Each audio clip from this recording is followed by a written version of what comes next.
અને ભગવાન ઝૂલા ઉપરથી કૂદી પડ્યા છે. મારો સુદામો આવ્યો, મારો બાળપણનો સખો આવ્યો. ભગવાન એકદમ દોડતા દોડતા ગયા છે. ભગવાને ન પગમાં પગરખા પહેર્યા, અંગ ઉપરનું ઉતરી પડી ગયું. ભગવાન ઉતરી લેવા ઉભા ન રહ્યા. દરવાજે જઈ અને સુદામાને બાથમાં ભીડી અને ભગવાન ગોળ ગોળ ઘુમાવે છે અને કહે છે, સુદામા ક્યાં હતો તું? ભગવાનની આંખ પણ પાણીથી ભરાઈ ગઈ છે અને સુદામાની આંખ પણ પાણીથી ભરાઈ ગઈ છે. એકબીજા મિત્રોને મળ્યા ને હૃદય ગદગદિત થઈ ગયું છે. ભગવાન કૃષ્ણે પ્રશ્ન કર્યો, સુદામા તું ક્યાં હતો? સુદામા બોલી ન શક્યા, કંઠ રૂંધાઈ ગયો છે. ભગવાને નીચે મૂકી બે હાથના હાથ પકડ્યા, સામું જોયા જ કરે છે કૃષ્ણની, એકદમ એની સામું જોયા કરે છે બસ. પછી તો ભગવાન એને લઈ આવે છે અંદર. ભગવાન પોતાના ઢોલિયા પલંગ ઉપર ભગવાન સુદામદેવ બ્રાહ્મણને બેસાડે છે. નીચે પગ રખાવ્યા, ત્રાંબાના પાત્રમાં પગ રાખે છે. સુદામાના પગ ધોવા છે. આજે મિત્રના પગ નથી ધોવાઈ રહ્યા. મારે એટલું જ કહેવું છે, દ્વારકાનું એવડું મોટું ઐશ્વર્ય આજ ગરીબ સુદામા બ્રાહ્મણના જ્ઞાનની પૂજા કરી રહ્યું છે. ઐશ્વર્ય જ્ઞાનને પૂજા કરે છે. જ્ઞાન ઐશ્વર્ય પાસે ન જાય, ઐશ્વર્ય જ્ઞાન પાસે આવે છે વાલા. એના પગમાં ઈ બેસી જાય છે. અને તમે જુઓ છો ને આ સમાજમાં કેટલા મોટા મોટા લોકો હોય છે, પણ ભગવાન ભાગવતજીની ગોદમાં આવીને કેવા બિરાજતા હોય છે, કેટલો આનંદ પામતા હોય છે, પોતાનું બધું જ ભૂલી જાય અને ભગવાનની કથા સાંભળતા હોય છે. શા માટે? એક જ કારણ હોય છે, કારણ આ જ્ઞાન છે. અને જ્ઞાન આ જગતમાં સૌથી શિરમોડ છે, સૌથી મોટું છે. તો સુદામદેવ ભગવાન ઠાકોરજી સુદામાના પગ ધોવે છે. પગમાં કાંટા ને કાંકરા લાગ્યા હતા. એ કાંટા ને કાંકરા ભગવાને પોતાના દાંત વડે ખેંચ્યા છે. ભગવાને પીલું પિતાંબર પહેરાવ્યું છે. સુદામાને કહે છે, ચાલ સુદામા પેલા તું જમી લે, પછી આપણે બેસીને વાતો કરીએ. સુદામા જમે છે. જમી લીધા પછી બે જણા બેઠા છે. પણ ભગવાનને સુદામાને થયું કે હવાને પૌવા ન દેવાય, આટલા ભાતના પકવાન ખાય એને પૌવા દેવાય? એટલે પૌવાની પોટલી હંગરવાનું ચાલુ કરી દીધું. સમય દ્યો. ભગવાને પ્રશ્ન કર્યો, સુદામા તું પરિણો કે નહીં? એલા તે લગન બગન કર્યા કે નહીં? સુદામા કહે છે, હા કનૈયા, મેં લગ્ન કર્યા. મારા ભાભીનું નામ શું છે? સુશીલા. નામ પ્રમાણે ગુણે છે. ખાલી અમુક અમુકના નામ જ હોય, એ પ્રમાણના ગુણ કાંઈ હોય જ નહીં. નામનો કેટલો મહિમા છે આપણા સંસારમાં.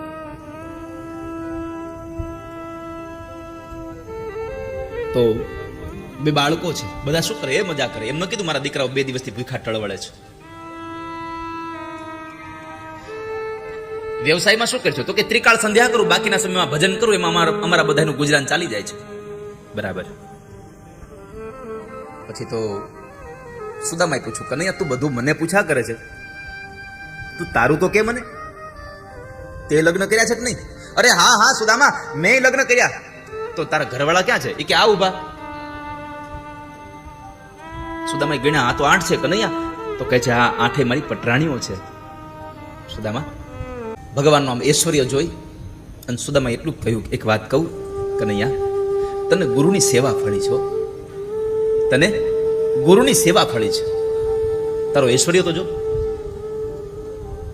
હા સુદામા, સાચી વાત છે. અને આ દુનિયાનો નિયમ છે, ગુરુ સેવાથી સિદ્ધિને પમાય છે. ગુરુના શબ્દોમાં તમને ભરોસો હોય તો તમને સિદ્ધિ પ્રાપ્ત થઈ જાય, સંશય નથી.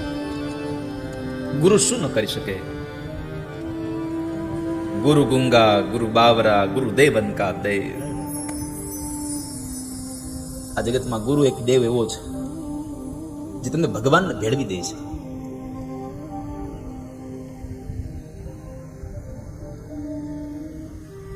હા કનૈયા, હા સુદામા, સાચી વાત છે, મને ગુરુની સેવા ફળે છે. પણ ભગવાનની નજર ગઈ કે ઓલો પોટલી હંગરે છે. ભગવાને પ્રશ્ન કર્યો, હે સુદામા, આ પોટલીમાં કઈ છે? અરે ના ના ના કનૈયા, એવું કાંઈ છે નહીં. મને એમ લાગે છે મારી ભાભીએ મારા માટે મોકલ્યું હશે, પણ તું દે. ના ના, એવું કાંઈ નથી. અરે દેતો ખરો. ભગવાને 2-3 વખત માગ્યું, ભગવાનને આપ્યું નહીં સુદામાએ. તો ભગવાને સુદામાના હાથમાંથી ઝૂંટવી લે છે.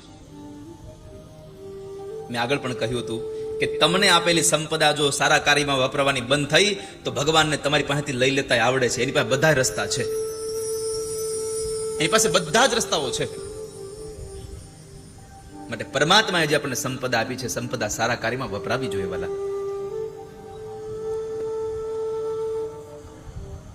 તો એવા સમયે ભગવાને પોટલી આંચકી લીધી અને ભગવાન પોટલી ખોલતા હતા. પણ મહાપુરુષો એમ કહે છે પોટલીની ગાંઠ નહોતી ખુલતી, એ પૌવાની પોટલી નહોતી ખુલતી. આજ સુદામાનું ભાગ ખુલતું હતું. હવે સુદામાનું નસીબ ખુલી રહ્યું હતું. અને ત્યારે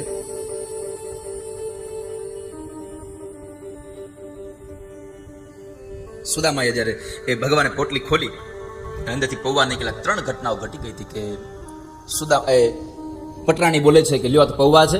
સુદામા શરણે નીચું જોઈ જાય છે, ભગવાન રડે છે. સુદામાની દશા જોઈને નહીં, પૌવા જોઈને માં યશોદા યાદ આવી ગયા કે શરદ પૂર્ણિમાની રાત્રિ હોય તો દૂધમાં સાકર ઘોળે અને પૌવા પલાળે અને ચંદ્રમાની રોશનીથી અને તેજથી તપાવે અને પછી માં યશોદા પૌવા ખવડાવતી. તો આજે ભગવાનને પૌવા યાદ આવી ગયા, માં યાદ આવી ગઈ એટલે ભગવાન રડ્યા છે. પણ સુદામાના પૌવા કોરા નહોતા, પ્રેમના પાણીમાં પલાળેલા હતા. અને આ જગતમાં સાકર કરતા વધારે મીઠો પ્રેમ હોય છે જગતમાં. તમને કોઈ ડોળા કાઢી કાઢીને તમને મોહનથાળના બટકા મૂકે ભાવે ન ભાવે, પણ પ્રેમથી કારેલાનું શાક ખવડાવે, ભરેલા કારેલાનું, તો એ કડવું ભાવે ખરું. પ્રેમ હોય છે વાલા. તો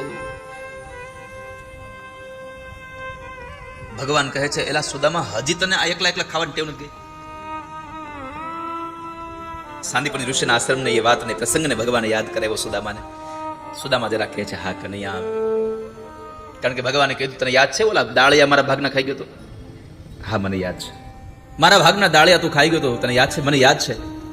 આપણે કહીએ છીએ કે સુદામા ભગવાનના દાળિયા ખાઈ ગયા હતા, પણ ખાઈ ગયા તેનું એક જ માત્ર કારણ હતું કે જ્યારે દાળિયા ભર્યા, એ દાળિયા નહીં, એ દરિદ્રતા હતી. એમાં દારિદ્રતા હતી અને દરિદ્રતા છે. જે દાળિયા ખાય એ ગરીબ બને. એટલે સુદામાએ નક્કી કર્યું કે હું ગરીબ બનું તો ભલે બનું, પણ મારો મિત્ર કૃષ્ણ ગરીબ ન બનવો જોઈએ. મારો મિત્ર ગરીબ ન જવો જોઈએ. આ જગતમાં મિત્ર એવો શોધવાનો જે ઢાલ જેવો હોય, દુઃખમાં આગળ હોય, સુખમાં પાછળ વયો જાય. પણ અત્યારે તમારા ખીચામાં પૈસા હોય ત્યાં તારો મિત્ર, પછી તું તાર રસ્તે, હું માર રસ્તે. આવો મિત્ર ન શોધશું ક્યારે. મિત્ર એસા કે જે ઢાલ સરીખા હોય, દુઃખ में आगे सुख में पीछे હોય. આવો મિત્ર શોધવો વાલા. તો ભગવાને એ વાતને યાદ કરાવી. કપાળમાં લખ્યું છે શ્રી ક્ષય. ભગવાને એને ઉલટાવી નાખ્યું, અક્ષય શ્રી કરી દીધું. જ્યાં કુબેરનો ભંડાર ઓછો પડે એવી સંપદા ભગવાન આપવાનું નક્કી કર્યું. એક મુઠ્ઠી પૌવા ખાધા ને તો દ્વારકામાં જેટલી સંપદા હતી એના કરતા હવાઈ સંપદા પોરબંદરમાં ભગવાન આપી દીધી. અને બીજી મુઠ્ઠી પૌવા ખાવા ગયા તો રૂકમણી હાથ પકડીને ના પાડી દીધી, હવે ખાતા નહીં હો, કાચા છે, પેટમાં દુખશે. પત્નીના નાતે એટલું તો પેટમાં બળે ને. પણ આ તો માત્ર તમને વિનોદ માટેની વાત હતી. પણ 2 વાક્યો મારે અંતરમાં કહેવા છે. સુદામાના પૌવા ખાતા ભગવાનને શું કામ રોક્યા? એનું એક પહેલું કારણ એ છે, રૂકમણીએ ભગવાનને કીધું પ્રભુ તમારે સુદામાને ઐશ્વર્ય આપવા માટે થઈને બીજી મુઠ્ઠી પૌવા ખાવાની જરૂર નથી. તમારું સામર્થ્ય એટલું છે, એક મુઠ્ઠી પૌવા તમે આપી શકો દુનિયાનું રાજ્ય આખું. અને બીજી વાત, આ પૌવા એક મુઠ્ઠી પૌવા હવે રહેવા દો, કારણ કે આ પવિત્ર બ્રાહ્મણના ઘરનો પ્રસાદ છે. 2 પ્રસાદના દાણા અમારા મોઢામાં જાહે ને તો અમારા પાપ બળીને ભસ્મ થઈ જાય. અમને પ્રસાદ લેવા દો. આ ભાવ રૂકમણીનો હતો.